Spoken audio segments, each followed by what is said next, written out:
I'm so excited about this. We waited so long for this. A few months ago, 3 or 4 months ago, I got on the air and I said, who is this ghoul? Everyone keeps calling me, bring back the ghoul. I guess everybody in the Detroit area kind of grew up with the ghoul on television. And now they just started asking the question, why? Whatever happened to him? Where is he now? And I have the ghoul on the telephone line. In fact, I don't even know exactly where he's calling me from. But first, let me give him the proper introduction. In case he never heard of the ghoul, here's his introduction to his television program. Warning, this following program is not considered suitable for mature or intelligent viewers, or for that matter, Australians. The following is a Ghoul Broadcasting Corporation presentation.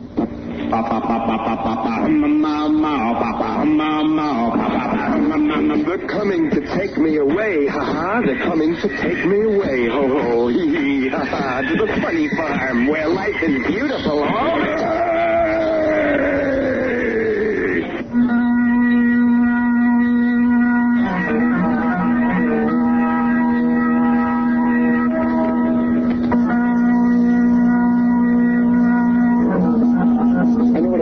It's hard to say anything to you, but I have a few words to say in your comfort.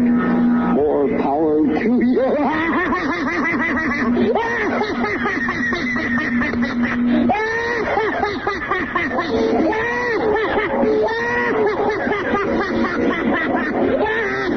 Well, there he is, the ghoul. Ghoul, good morning. Hey, Ghoul, over there. Hey.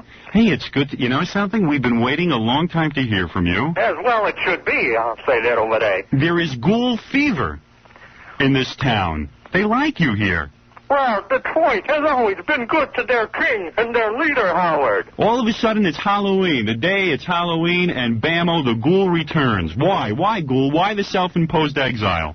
Well, first of all, do you realize this exclusive, Howard? It's Howard Stern's W4 Halloween hotline to the ghoul. Yes. Over day. Ghoul, I got to confess something. What? Ghoul, I never saw you on television in my whole life.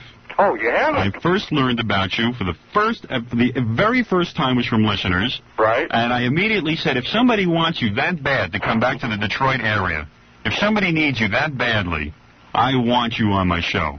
Howard, you missed your calling. You ought to be a program director. Yes, indeed. In fact, I called Channel 50 for you, and I said, why? Why did you remove the ghoul? Uh-huh. I said, I called Channel 20. You've been all over the television dial. I bet you, each program director you talked to, you never got a straight, honest answer. I never got an answer, Ghoul, and everybody wants you. They want you back on TV. Oh, that's the thing. Now, what happened exactly? Why have you disappeared, and why have you told nobody your whereabouts? Well, let's see. I left Detroit only about a year and a half ago. I think that's all I've been off the air over there. Okay. And it just got to the point where you know the hassles in the business. Right. You know, and you rarely get to take a vacation. I see. Well, fortunately, the ghoul has made me a lot of kapusta in the pocket over there. It's made you a lot of money. Yeah. Okay. And we're able to fortunate enough to make a few good investments. So I said, let's take a rest from all of this. I see. So you're a rich ghoul. Well, you know, I was able to take a rest. You're never rich, you know. Yeah, right. Not in this business anyway. Especially after Uncle Sam sees what you got there and, you know. Well, you're kind of lucky, though. I mean, you had your own television show. I can't seem to get one of those. No one would really hire me for TV. Howard, as soon as we get back on the air, which is a good possibility. You're going to come back to Detroit. Now, where are you going to be exactly? I mean, you're going to be in Cleveland, right? Yeah. You're going to be on a television station in Cleveland. Yeah, we're going to start for the February-March reading book in Cleveland. Okay, you're going to be there. And anywhere else? Well, as far as I know right now, we're working out of with a crew called Media Lab. Right. They're the guys that talked me back. Oh, I see. I would have been content to sit around for a little while and, you know, eat my cheese whiz sandwiches. Yeah. And just sit around. That's sandwich, not sandwich. Yeah, sandwich. That's right. Sandwich, I see. Kick Froggy around. Froggy. Now, what is this Froggy? I heard that you used to blow up frogs on the air or something. Is that true? Now, people call me up about that. I can't believe that anybody would do that, Cole. Well, yeah, Bill Kennedy would, Sonny Elliott, not Jerry King, your leader, no. Yes. I'd blow up the Froggy, which is just, see, a lot of the viewers, although they're great, and your listeners, they're great, but they aren't too bright. I see. see. At least mine weren't. A lot of them, their IQ, if it went down one more point, they would have been plants. I see. But we love them. Not exactly bright people listening to your program or watching your program. Now, Froggy, he was a little rubber, inanimate object with strings. Oh, I see. It's a cool work. What did the Froggy sound like? I heard that he sounded sort of weird. Yeah, well, in fact, a little bit later, why don't we bring him out? Okay. Okay? Because in order for Froggy to come out, we have to have him plunk his magic twanger, Howard. Plunk his magic twanger. Do you remember the Buster Brown days? I think he's talking dirty. What? No, that's certain. In fact, you said we're going to take phone calls later? Yeah, I tell you what we're going to do. I'm going to ask my listeners to phone in some questions. I want to play some rock and roll. Okay, well, can we have them ponder this? Go ahead. We can have them, ask some Halloween tips, how to be big at the party tonight, what kind of costume to wear. Or I think we also ought to stick in our old prune juice bottle, take it up, and take a few swigs of it. Do you? And I want you to decide on this too, Howard. Go ahead. I mean, since Froggy is always plunking his magic twanger, I want us to decide whether or not we think it's permissible to plunk our magic twangers in public. Should one plunk their magic twanger in public? Yeah. Well, I think you're stranger than I am. You want to know the truth? I think I would have liked your television show, to tell you the truth. Listen, I'm going to open up my phone lines, all right? I want to get into a song here, and then people are dying to ask you a few questions. Okay. All right? All right. All right, Ghoul. We love you. Thank you, Howard. I think we love you. Or maybe you don't even like to hear that people love you. Maybe you want people to hate you. A Ghoul would probably want people to hate him. As long as they keep buying those T-shirts, sweatshirts, jam jellies, cakes, hankies, and Froggy Kids.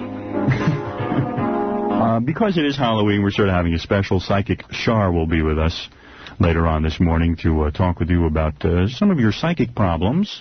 It should be kind of interesting. Yesterday was fantastic with Gundela, telling her ghost stories, and Shar is supposed to be a fascinating woman. I have not met her. I've spoken to her several times over the phone, and I think you'll really find her entertaining.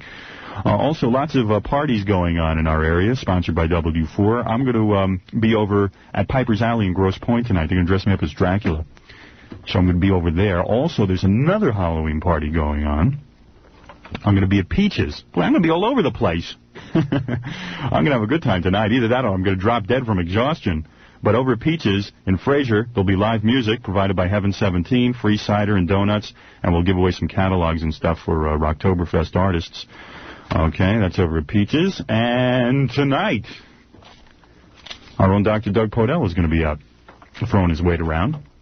And Liz Curtis will be with him, hosting Detroit's hottest Halloween party. It's Halloween Rock 2 at the Imperial House, so you might want to check that out. 8:21 is our time. The Ghoul is on the telephone line with us. Let's get over to some of your questions. The public has waited a long time to speak with the Ghoul. Everybody sort of waited a long time to speak with the Ghoul because they can't... you ran out on us, Ghoul. You weren't supposed to do that. Well, there's a lot of program directors there. They're bozo brains, you understand. You mean the television program directors, they just wouldn't give you a job? No, that wasn't it. I could have had one, but it would have been with their terms. Oh, but they wouldn't let you have artistic freedom, Ghoul. That's right. My artistic freedom was stifled over there. How did they stifle you? What wouldn't they let you do? What things wouldn't they let you do? You won't believe this, Howard. Yeah. But there was one station in Detroit where I had to quit saying the word Parma.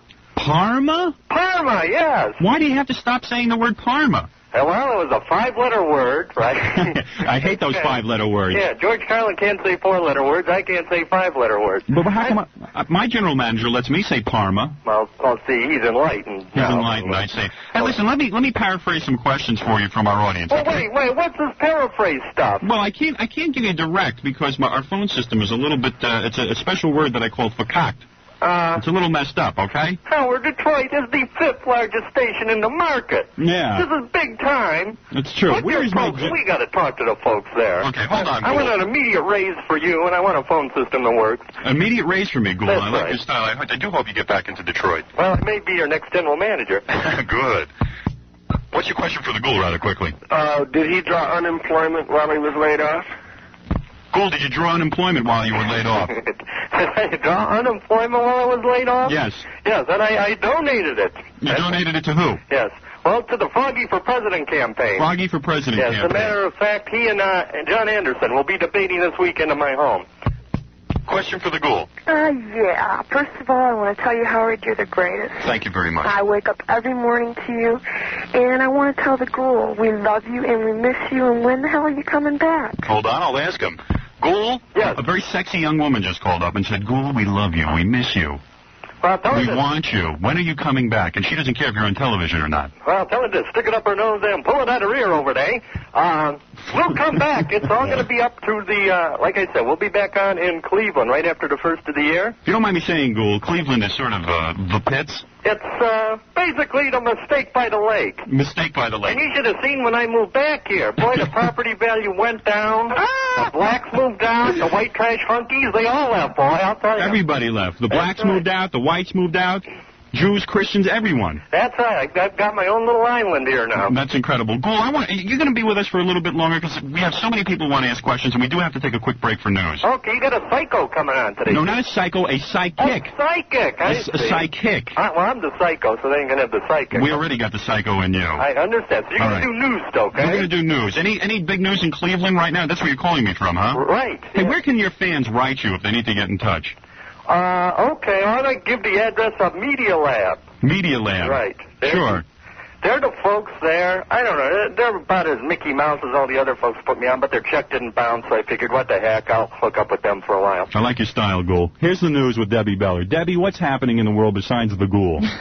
Isn't he great? Oh, he's great. How come grown-ups can't go trick-or-treating? Why? It's not fair. The best line to use is, hey, I'm trick-or-treating for my kids. That's always a good one. When you can go around and get all those Snickers. Oh, Mars candy bars are very good. A personal endorsement from Howard Stern. Got the Ghoul on the line. Listen, I know you're anxious to ask your questions, so why don't we just pop right over to one of your questions and we'll talk to the Ghoul. Yes, in case you're tuning in, he's making his return, not to the Detroit area. So far, he's on in Cleveland television, and he is trying desperately to get signed up in Detroit. And I would like to see that happen, because so many people seem to love the guy. Hi, what's your question for the Ghoul? Yeah, Howard. Well, first I want to say I think you're the greatest thing that hit Detroit in a while. Thank you. And when he has the show coming back, is he going to have the same kind of type of a show, or is he going to have a different arrangement? Let me see what he has in mind. You have a different arrangement in mind, or is it going to be the same type of show, Ghoul? Our listeners want to know. Oh, basically it's going to be the same garbage. I mean, you know, you can't improve upon schlock. The same schlock you gave the public is going to be returned to the airwaves. Of course. I understand. Same bad movies, Godzilla Sucks an Egg. Godzilla Sucks an Egg? I never heard of that one. Who's in that? Let's see. Is Yoko Ono in that one? I know they have a lot of Japanese flicks. Well, I think, it was before Bill Bonds and Sonny Elliott made it big. Oh, I see. They're both in that Godzilla suit together. You know. Who plays the back end is anybody's guess. That's true. Hey, Howard. What? Before we do anything else, I've been trying to keep him down. You know, I can't stand the little creep, Froggy. Yeah. But he said he had to come on real quick and say hello to his favorite DJ in Detroit, Howard Stern. Thank you. Now, to get Froggy on, I got to yell Plunker Magic Twanger, so you may hear a strange noise before he appears, okay? Okay, go ahead, Ghoul. Oh, plunk your magic twang over there, Froggy! Oh, up from the depths. Hiya, gang. Hiya, hiya, hiya, hiya, hiya. Froggy's my name, and I'm harassing the psychotic idiots my game. Hiya, Howard. Hiya, hiya, hiya, hiya. How you doing, Froggy? It's really good to have you on the show here this morning. This is sort of a monument. I mean, this is a monumental moment. Well, I don't know why you called the creepo anyhow. I'm the real star of this whole thing. Well, Froggy, why don't you do in with the Ghoul finally? Why don't you just get your own spin-off? Like, remember Rhoda was on the Mary Tyler Moore show? I really think I should. You know, I'll tell you, because enough of this simply hyperbole Ghoul power stuff. Froggy's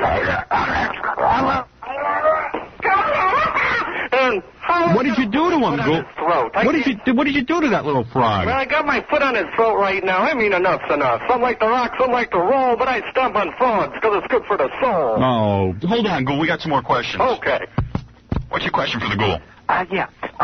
Do you ask if you remember the whole movie Attack of the Giant Garbage Bag? And Attack of the Giant Garbage Bag, yeah. And if he remembers, or if he's going to do any more of his... I think you've been watching too many Ghoul shows. No. You sound a little bit weird. No. Attack of the what? It was the whole movie, Attack of the Green Garbage Bag. Attack of the Green Garbage Bag. Was that one of the highlights of your show? Was a little home movie you made? Are you going to have more of those? Oh, yeah. In fact, our first one, we've got home movies. See, because the stations don't provide us with very good movie fares, so we let the viewers provide the entertainment on the show. Oh, I see. The movies stink, but the viewers are great. That's right. It all works out. All right, hold on, Ghoul. One more question for the Ghoul. Yeah, since Ghoul can't say Parma forward, I'd like to hear him say Parma backward. That's not a bad suggestion. Why not? Well, since you can't say Palmer forwards, I mean, the censors threw you off for saying the word Palmer. Right. Which I don't even know what that means.